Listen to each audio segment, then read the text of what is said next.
అవినీతి అక్రమాలకు పాల్పడుతున్నటువంటి ఈవో పైన ఓటనే, లంచాలకు మరిగిన ఈవో పైన ఓటనే, లంచాలకు మరిగినటువంటి ఈవో పైన ఓటనే, అవినీతి అక్రమాలకు పాల్పడుతున్నటువంటి ఈవో పైన ఓటనే, అవినీతి అక్రమాలకు పాల్పడుతున్నటువంటి ఈవో పైన ఓటనే. We want justice. We want justice. We want justice.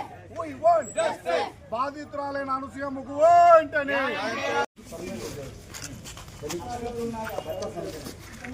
సంవత్సరం దాటి అప్పుడు కొత్త సర్వే ఈ అమ్మాయికి 4 నెలల గర్భవతి, ఇప్పుడు 6వ నెల.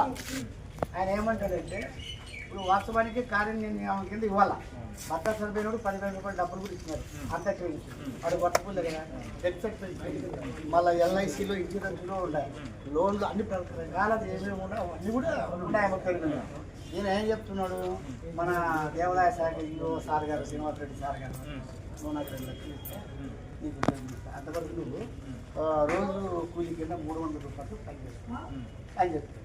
సతాయిస్తాను ఎన్ని చెప్పినా కాలేజీ క్లాస్ ఒప్పుకుంది 30,000 రూపాయలు డబ్బులు ఇచ్చి పంపించింది.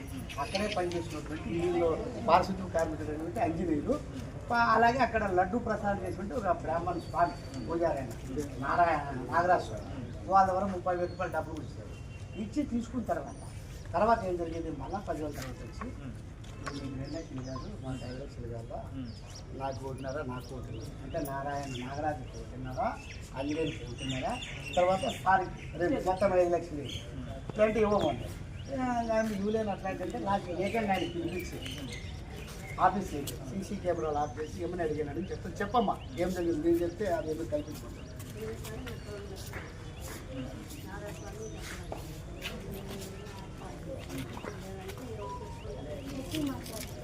మాట్లాడమ్మా.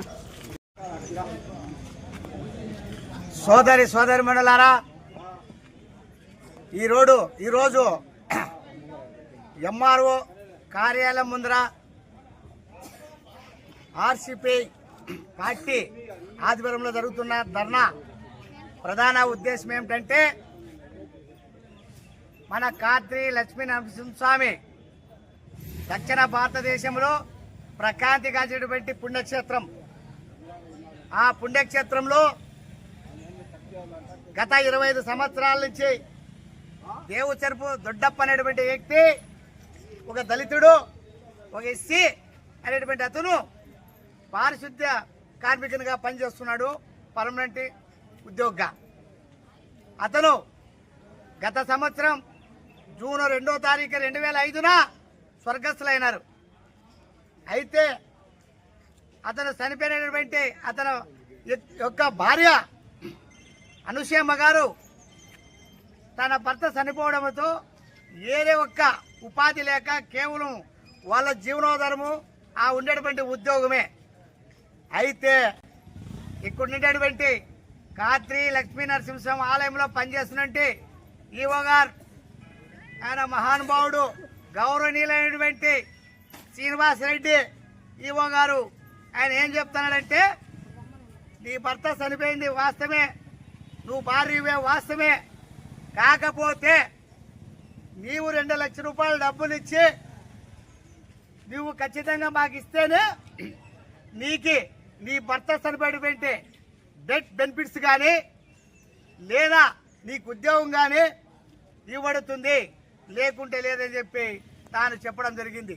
తాను చెప్పడమే కాక అతని కొలువులో ఉండేటువంటి కింద స్థాయిలో ఉండేటువంటి చిన్న ఉద్యోగులు కాత్రి లక్ష్మీ నరసింహస్వామి ఆలయంలో లడ్డు తయారు చేసి పెట్టి లడ్డు ప్రసాదం స్వామి నాగరాజ స్వామి భూసురుడు అంటే సురులు 3 రకాలు ఉంటారు, సురులు, అసురులు, భూసురులు అని. సురులు అంటే దేవతలు, భూసురులు అంటే భూమిలో ఉండే దేవతలు, బ్రాహ్మణులు. అసురులు అంటే రాక్షసులు. ఇతని అసురుడు రాక్షసు అని పిలుస్తాల్లో, రాబందు అని పిలుస్తాల్లో, భూసురుడు అని పిలుస్తాల్లో అర్థం కానిపంటే అయోమయ స్థితిలో ఉండి ఈ భస్తుడు పవిత్రమైన బ్రాహ్మణ కులంలో పుట్టి ఒక దళిత మహిళ రావాల్సిన రాయితీల కోసం నాకు 1.5 లక్షలు ఇస్తేనే అని చెప్పి ఇతను ఒక పక్క ప్రెజర్ పెట్టడం జరిగింది. అంతలోనే అక్కడ ఉండేటువంటి ఆ కొలువులలో పనిచేస్తున్నటువంటి ఉండి ఒక దళిత మహిళకు న్యాయం చేయాల్సింది పోయి తాను కూడా నాకు 1.5 లక్షలు కావాలని చెప్పి డిమాండ్ చేయడం జరుగుతూ ఉంది. మరి ఈరోజు ఈ మహిళ భర్త చనిపోయినప్పటికీ 5 నెలల గర్భవతిగా ఉండి నిండు సూలుగా ఉండి ఆమె ప్రశ్నించి ఈరోజు ఆ బిడ్డ కూడా 6 మాసముల వయసు వచ్చినది. కానీ ఈరోజు వాళ్ళు చెప్పేదేమంటే మీరు 5 లక్షల రూపాయలు వెళ్ళా 2 లక్షల రూపాయలు వెళ్ళా నీకు ఉద్యోగం ఇవ్వము, లేదంటే మేము డబ్బు ఇస్తాం, 2 లక్షలు 5 లక్షలు నీకు పడేస్తాం, ఆ డబ్బు తీసుకో, రోజువారీ కూలి కింద చేసుకో, రోజు 300 చొప్పున, అంతేగాని నీకైతే ఉద్యోగం ఇవ్వమని చెప్పి ఈరోజు చెప్పడం జరుగుతుంది.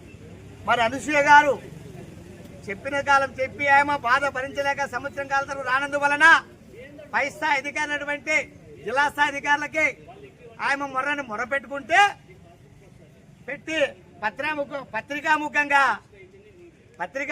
పబ్లిక్ చెప్పుకుంటే ఆ పెద్ద మనిషి ఈఓ గారు ఏమన్నుంటే ఆమె జరిగినటువంటి ఒక దుర్మార్గమైనటువంటి అన్యాయం, ఒక అబల, ఒక దళిత మహిళ, తోడు నీడు ఎవరు లేరు, దిక్కులేంది, 2 బిడ్డలు ఉన్నారు, అలాంటి తప్పుడు ఏమో పబ్లిక్ చెప్పుకుంది. భారతదేశము యావత్ ప్రపంచానికి ఆదర్శం ప్రజాస్వామ్యం. సమస్య వచ్చినప్పుడు పబ్లిక్ లో చెప్పుకుంటారు. నువ్వు పబ్లిక్ సర్వేర్ కాబట్టి, నువ్వు పబ్లిక్ జీతగాడు కాబట్టి నువ్వు ఇట్లా అన్యాయం చేస్తావు పబ్లిక్ చెప్పుకుంది. నువ్వు పబ్లిక్ లో చెప్పుకుంటే వాక్ స్వతంత్రం ఉంది, నీవు కూడా కౌంటర్ ఇవ్వచ్చు. అమ్మా నేను సత్యహరిశ్చంద్ర కొడుకుని లోహిదాసుని,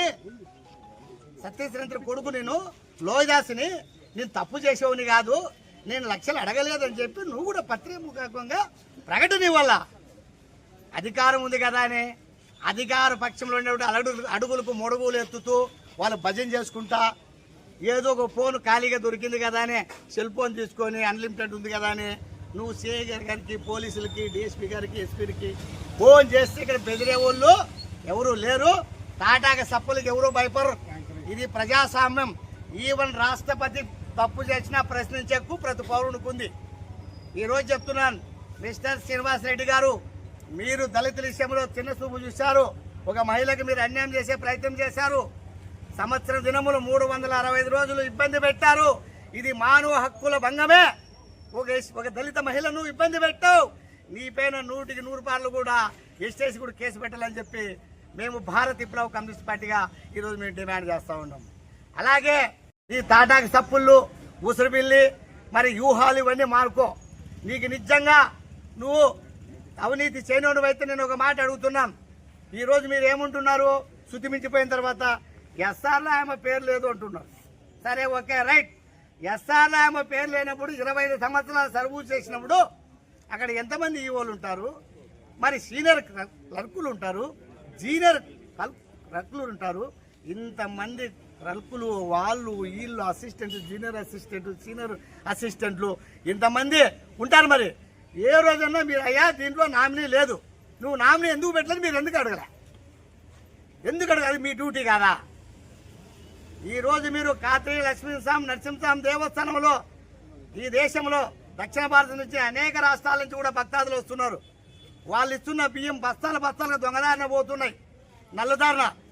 మరి కొబ్బరి చిప్పులు ఏమవుతున్నాయి, ఒకసారి టెండర్ వేస్తారు, బ్రహ్మోత్సవాలు ఒకసారి, సంవత్సర దినం ఒకసారి, ముక్కోటి ఏకాదశికి ఒకసారి, ఈ రూపంగా ఎక్కడైనా చేయడం ఉందని మేము ఈ సందర్భంగా అడుగుతా ఉన్నాం. చివరికి ప్రసాదాల్లో మోసం, కొబ్బరి చిప్పుల్లో మోసం, తలనీళ్ళలో భక్తాలు సమర్పించినటువంటి తలనీళ్ళ బొచ్చుల్లో కూడా మీరు చేస్తున్నటువంటి కేసు కన్నటువంటి మోసం. ఇవన్నీ కూడా ఒక్కోటి చెప్పుకుంటే మహాభారతం ఘట్టం 18 పర్వాలన్నట్ల కాద్రి లక్ష్మీ నరసింహలో జరుగుతున్నటువంటి అవినీతి భాగవతం 18 ఘట్టాలు మించి ఉందని చెప్పి ఈరోజు ఈ సందర్భంగా నేను తెలియజేస్తా ఉన్నాను. ఎప్పటికైనా మేము చెప్తా ఉన్నాం, ఈ సంబంధించిన అధికారులు కావచ్చు. ఈరోజు ఇంకా విచిత్రమైన ఆశ్చర్యం ఏమిటంటే, ఒక ప్రజాప్రతినిధి ఇంటి ముందర రోడ్డు ఉంది మధ్యలో, అంతే, ఆ పక్క ఆలయము, ఈ పక్క ప్రజాప్రతినిధి ఆలయం. దమ్ము ధైర్యం లేకుండా, మీరు ఇంత భయం లేకుండా ఇంత అవినీతికి పాల్పడుతున్నారంటే దీన్ని ఏమనాలా? పక్కన ఒక ప్రజాప్రతినిధి ఉన్నాడు, ఆ ప్రజాప్రతినిధి ఇంటి ముందర ఆలయం, రోడ్డుకి ఆ పక్క ఆలయం, రోడ్డుకి పక్క ప్రజాప్రతినిధి నివాసం. మరి ఇంత మీరు నిర్భయంగా చేస్తున్నారంటే ఏమనాలి? మీ ధైర్యాన్ని ఒప్పుకోవాలా, లేకపోతే ఎవరైనా పెద్దవాళ్ళ అండదండలు ఉన్నాయనుకోవాలా, లేకపోతే ఏమైతే నాకేంలే, ఎవరైతే నాకేంటి అని చెప్పి నువ్వు పని చేసుకుంటూ పోతున్నారనేది ఇప్పుడు అనేకమైనటువంటి అనుమానాలకు కోణాలుగా ఆలోచించబడే పరిస్థితి ఈ రోజు కనపడుతుంది. 6 సంవత్సరాలు 7 సంవత్సరాలు అయింది. కనీసము కోట్లాది రూపాయలు ఆదాయం ఉంది. ఇంతవరకు కూడా 2 కోట్లు 3 కోట్లు ఖర్చు పెడితే అయిపోయేటువంటి దేవస్థానము కోనేరు ఇంతవరకు కూడా సుందరానికి అది గత్యంతరం లేకుండా పరిస్థితి ఈ రోజు వచ్చింది. మరి ఏమిటిది పరిస్థితి? ఏం ఆదాయం లేదా చెప్పండి? మరి ఎక్కడ పోతుంది?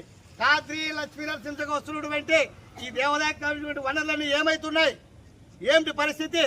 ఈరోజు కాద్రి లక్ష్మీ నరసింహస్వామి ఎప్పుడో 500-600 సంవత్సరాల కింద కట్టినటువంటి పవిత్రమైన ఒక కోనేటిని ఈరోజు మీరు 12-14 అడుగులు తగ్గించి ఈరోజు సాంప్రదాయాన్ని కూడా మీరు సనాతన ధర్మానికి సాంప్రదాయంగా వ్యతిరేకంగా కూడా ఈరోజు మీరు రోడ్డు వేస్తున్నారు. అడిగేవాళ్ళు లేరనే? మరి అదే అంటున్నారు. అదే దేవాలయం నుండి అర్చకులు కావచ్చు, మేధావులు కావచ్చు, పండితులంతా 25 సంవత్సరాల నుండి ఒక పర్మనెంట్ ఉద్యోగిగా పనిచేస్తున్నటువంటి దొడ్డప్ప అనే వ్యక్తి సంవత్సరం క్రితం చనిపోవడం జరిగింది. అతని భార్య అనసూయమ్మకు ఉద్యోగం ఇవ్వమని అడుగుతుంటే సంవత్సరం నుండి కూడా ఈఓ గారు కాలయాపన చేస్తూ ఒకరోజు ఆఫీస్కి పిలిపించుకొని టెంపుల్లోకి ఆఫీస్లోకి పిలిపించుకొని 2 లక్షల రూపాయల డబ్బు ఇవ్వాలంటూ డిమాండ్ చేయడం జరిగింది. మరి ఆయన ఒకసారి అడిగి మళ్ళా తర్వాత ఇద్దరు మధ్యవర్తులను పెట్టి అంజి అనే వ్యక్తితోనూ నాగరాజస్వామి అనే వ్యక్తితోనూ డబ్బులు పలుమార్లు అడిగించడం జరిగింది. ఆమె మొగుడు చనిపోయి పుట్టాడు దుఃఖంతో ఉండి కనీసం ఇల్లు గడవడానికి కూడా ఇబ్బంది పడతా ఉంటే అలాంటి ఆమెని 2 లక్షలు అడిగేకి ఈఓకి నోరెట్లు వచ్చింది నాకు అర్థం కావడం లేదు. ఇప్పటికైనా కానీ మించిపోయింది ఏమైనా ఉందా? నేను నిన్న కూడా ఒక ప్రెస్ మీట్ పెట్టి బాధితురాలకు న్యాయం చేయాలని చెప్పేసి ఆమె కూడా మాట్లాడించడం జరిగింది. స్వయాన ఆయనే ఇచ్చి ఆ డబ్బులు అడిగినాడని చెప్పేసి ఆమె కూడా చెప్పింది. జిల్లా అధికారికి పోయి కూడా ఒక రిప్రజెంటేషన్ ఇచ్చేసి రావడం జరిగింది. ఈయన ఇంత చేసి ఇంత చిల్లర పని చేసి కనీసం బుద్ధి లేకుండా ఒక ఉన్నతమైన హోదాలో ఉండి ఉన్నతమైన స్థాయిలో ఉండి ఒక పేదరాలకు పోయి న్యాయం చేయాల్సిండేది పోయి న్యాయం చేయకపోగా నువ్వు లంచం అడిగి ఈరోజు సమాజం దృష్టికి నువ్వు ఏం నేర్పాలనుకుంటాను ఈయన అని మేము ఈ సందర్భంగా అడుగుతున్నాం. నిజంగానే నువ్వు అడక్కోకుండా ఉండింటే, నిజంగానే నువ్వు ఒకవేళ ఆమెకి న్యాయం చేసే పరిస్థితే ఉండింటే, ఆయనకి 2 భార్యలు ఉన్నారు నువ్వు అంటున్నావు. సంవత్సరం పైన 2 నెలలు కావస్తుంది. 2 భార్యలు ఉన్నప్పుడు ఇద్దరులో ఎవరికొరికి ఉద్యోగం ఇవ్వాలి కదా. ఈ సంవత్సరంలో 14 నెలల్లో మళ్ళీ 14 నెలల్లో కూడా కాలయాపన చేస్తూ ఈరోజు ఏమే 2వ భార్య అంటావు, మొదటి భార్య గుళ్ళో ఉందంటున్నావు. కళ్ళు ఏమన్నా నీకేమన్నా బుడకపోయినా ఏమన్నా నాకు అర్థం కావడం లే. డెత్ సర్టిఫికేట్లోను ఫ్యామిలీ సర్టిఫికేట్లోను అన్నిట్లోనూ ఈమె అనసూయమ్మ భార్య అని ఉంది. సరే ఈమె సెకండ్ భార్య అనుకుందాం నువ్వు చెప్పినట్లా. మళ్ళీ ఆమెకన్నా ఉద్యోగం ఇవ్వాలి కదా. సరే మళ్ళీ ఈమెకి ఉద్యోగం ఇవ్వలే.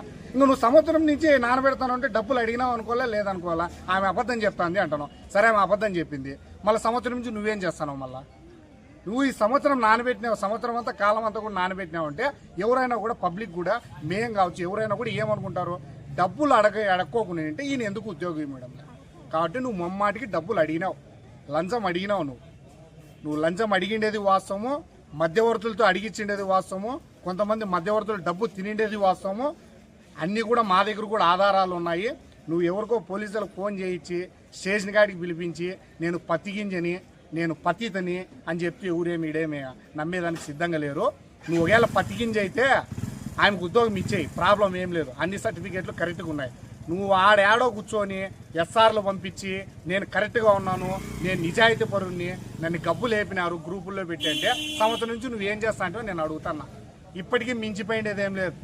కొన్ని బుక్కులు కూడా దేవాదాయ శాఖకు సంబంధించి కాదిరి లక్ష్మీ నరసింహస్వామికి సంబంధించినటువంటి కొన్ని రికార్డులన్నీ కూడా కాలిపోయినాయి, కాల్ చేసినారని కూడా వార్తలు కూడా బయట వినిపిస్తున్నాయి. ఆ వాస్తవమో అవాస్తవమో మాకు కూడా తెలియదు. ఈమె కూడా పెళ్లి చేసుకుంది కాదిరి లక్ష్మీ నరసింహస్వామి గుళ్ళోనే పెళ్లి చేసుకునేది. ఒకవేళ నీకు డౌట్ ఉంటే ఆ రసీదు తెప్పించుకొని చూడు. మేము కూడా ఆ రసీదుని అడుగుతాం. ఇవాళ రేపో మేము కలిసి రైటర్లుగా మేము కూడా రసీదులు అడుగుతాం. పాతవన్నీ గుళ్ళో జరుగుతానేటువంటి తోడుకొని అన్నీ బయటకు తీసుకొచ్చుకొని అల్లరయ్యేదానికంటే ఈమెకు మత్సంగా రైట్రైల్గా నామినీ కూడా అన్ని దాంట్లో ఎల్ఐసి దాంట్లో గుళ్ళో చేయించిన ఎల్ఐసి దాంట్లోనూ ఈమె నామినీగా ఉంది. డెత్ సర్టిఫికేట్లోనూ ఈమె వైఫ్ అని ఉంది. ఫ్యామిలీ మెంబర్ సర్టిఫికేట్లోనూ ఈమె వైఫ్ అనే ఉంది. కాబట్టి అన్నీ మానుకొని పక్కన వాళ్ళ మీద ఉతంతాలు చెప్పడం, పక్కన వాళ్ళని గబ్బు లేపి బురదని నువ్వు బురద గుంతలో దిగింది కాక పక్కన వాళ్ళకు బురద చల్లే ప్రయత్నం మానుకొని లేనివి ఉండేటివన్నీ బయటికి తెచ్చుకోకోకుండా తక్షణం ఆమెకు ఉద్యోగం ఇచ్చేసి ఆమెకు రావాల్సిన డబ్బులన్నీ కూడా వాళ్ళ మొగుల ద్వారా రావాల్సినటువంటి కూడా డబ్బులు వచ్చేటివన్నీ చేస్తే ఈ సమస్య ఇంతటితో సర్దుమణిపోతుంది. లేదు నాకు సారీ చెప్పాలా, నేను అడగలేదు డబ్బులు, నేను అసలు సత్యహరిచంద్రు వారసుని అని నువ్వు చెప్పుకుంటా పోతే మళ్ళా కూడా ఆమెను కూడా తీసిపోయి జిల్లా కలెక్టర్ ఆఫీస్లో కూడా మేము పంచాయతీ పెట్టాల్సి వస్తుంది. లేకుంటే విజయవాడ కమిషనర్ దగ్గర, దేవాదాయ శాఖ కమిషనర్ దగ్గర కూడా పిలిచిపోయి ఆమెతో చెప్పడం జరుగుతుంది. ఊటిని రచ్చ ఎందుకు లేనిపోని రోజు రోడ్లెక్కి నువ్వు మమ్మల్ని ఓ మాట అనడం, మేము నీకు ఓ మాట చెప్పడం, ఈ రోజు రచ్చ జరిగేదానికన్నా కూడా సింపుల్గా పరిష్కారం ఏమైనా ఉంది ఏమ విషయంలో అంటే ఉద్యోగం ఇచ్చేసి ఆమెకు రావాల్సినటువంటి రాయితీలన్నీ కూడా ఆమెకు వచ్చేస్తే ఈ సమస్యకి పరిష్కారం అయిపోతుంది. మేము కూడా మీ మీద ఎలాంటి కార్యక్రమాలు చేయము, ఏమి చేయమని చెప్పేసి కూడా ఈ సందర్భంగా తెలియజేస్తున్నాను. ముందు నువ్వు చిత్తశుద్ధి పెట్టుకొని చిత్తశుద్ధితో ఆలోచించి ఆమెకు ఉద్యోగం వచ్చే ప్రయత్నం చేయి. ఇంకా ఎక్స్ట్రా యాక్టివిటీస్ పక్కన వాళ్ళ మీద బురద చల్లి వాళ్ళ మీద కేసులు పెట్టే ప్రయత్నం చేస్తే దీనివల్ల మాకు నష్టం ఏం లేదు, మాకేం కొత్త ఏం కాదు. కమ్యూనిస్టులకు కేసులు కొత్త కాదు. కొత్తగా నువ్వు కేసులు ఇచ్చి భయపెట్టే ప్రయత్నం చేయాలనుకోవడం నీ దౌర్భాగ్యం. నీకు ఊటే అవన్నీ నువ్వు ఆలోచించడం, ఆ ప్రయత్నాలు అవన్నీ మానుకొని జరగాల్సినది ఏదో ఆమెకి న్యాయం చేయాల్సినదిగా మళ్ళా కూడా మేము కోరుతున్నాం. దయచేసి నువ్వు చేయి, మీరు కూడా చేయండి. ఈ సమస్య ఇంతతో సర్దుమణిపోతుందని కూడా ఈ సందర్భంగా తెలియజేస్తున్నాం. దాదాపుగా 20-25 సంవత్సరాల నుంచి దొడ్డప్ప అనే వ్యక్తి నరసింహస్వామి కదిరి లక్ష్మీ నరసింహస్వామి టెంపుల్లో పనిచేస్తున్నాడు. ఆమె భార్య అయిన అనసూయమ్మ ఆ పనికి వెళ్తూ ఉంది. అతను చనిపోవడము సంవత్సరం అవుతా ఉంది. అతను ఉద్యోగం నీకు ఇస్తామంటూ అనసూయమ్మను పనికి పిలుచుకున్నారు. తర్వాత లేబర్ కింద డైలీ 300 కూలీకి పని చేయించుకొని నా మొగుని ఉద్యోగం నాకు ఇవ్వండి అంటే నువ్వు భార్య కాదు, మొదటి భార్య వేరే ఉంది, నువ్వు రెండో భార్యవో, నీకు చెల్లది ఇదని చెప్పంటూ ఆమెను ఇబ్బంది పెట్టడం జరిగింది. ఒకవేళ నీకు ఆ ఉద్యోగం కావాలంటే మాకు మంచికి 2 లక్షలు ఇవ్వాలని చెప్పి ఈవో గారు కానీ అక్కడ ఉన్నటువంటి మేస్త్రి అంజి కానీ నాగరాజ స్వామి కానీ వీళ్ళందరూ కూడా మాకు మంచికి 2 లక్షలు ఇస్తే మేము ఈవో గారితో మాట్లాడి ఈవో గారు కూడా సరేనని చెప్పి ఇట్లా మాట్లాడడం జరిగింది. ఇది కరెక్ట్ కాదు ఎంత మాత్రము. ఎందుకంటే భర్త చనిపోయి ఒక ఎస్సీ మహిళ భర్త చనిపోయి తన బాధల్లో తను ఉంటే తినడానికి తిండి లేదు, బాడీ ఇళ్లలో ఉంటుంది తను 2 బిడ్డలతో. అట్లాంటప్పుడు తనకు సాయం చేసేది పోయి తననే బాడీ కట్టే పరిస్థితుల్లో కూడా తను లేకుండా అట్లాంటి పరిస్థితుల్లో తనను 2 లక్షలు ఇవ్వమంటూ మంచికి 2 లక్షలు ఇవ్వమంటూ వేధించడం కరెక్ట్ కాదని చెప్పి మేము ఆర్సీపైగా ఈరోజు డిమాండ్ చేస్తున్నాము. దీనికి సంబంధించిందంతా కూడా మేము నిన్న ప్రెస్ మీట్ పెట్టడం కూడా జరిగింది. ప్రెస్ మీట్ పెట్టిన వెంటనే నేను అది చేయలేదని చెప్పి పోలీసు వాళ్ళ దగ్గర ఫోన్ చేయించి స్టేషన్కి పిలిపించి మాతో మాట్లాడడం జరిగింది. మీరు పోలీసు వాళ్ళు పిలిపించి మాకు కేసులు పెట్టినంత మాత్రం ఇక్కడ ఎవరు భయపడే వాళ్ళు లేరు. ఆ విషయం మీరు గుర్తు పెట్టుకోవాలి. కమ్యూనిస్టులు కేసులు ఏమి కొత్త కాదని చెప్పి కూడా మేము ఈ సందర్భంగా తెలియజేస్తున్నాం.